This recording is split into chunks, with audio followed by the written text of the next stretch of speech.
Բարև ձեզ։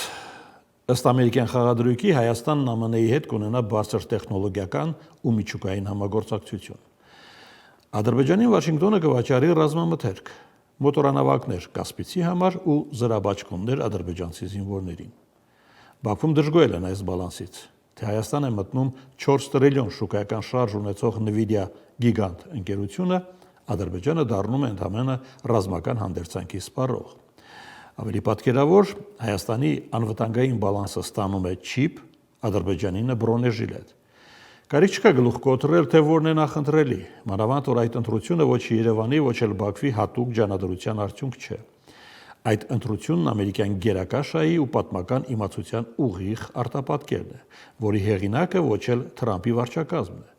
Թրամփն ամերիկյան քաղաքական հասարակացի այս պտույտում ավելի շուտ ժառանգորդ է ու երևի գիտի Վուդրո Վիլսոնի անավարտ պատմությունը,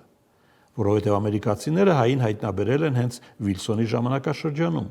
երբ 20-րդ դարասկզբի մարդկության ամենաողբերգական գաղթի ճանապարհին բացված փրկության օղակներից մեկն էլ Գյումրիի ամերիկյան որպանոցն էր,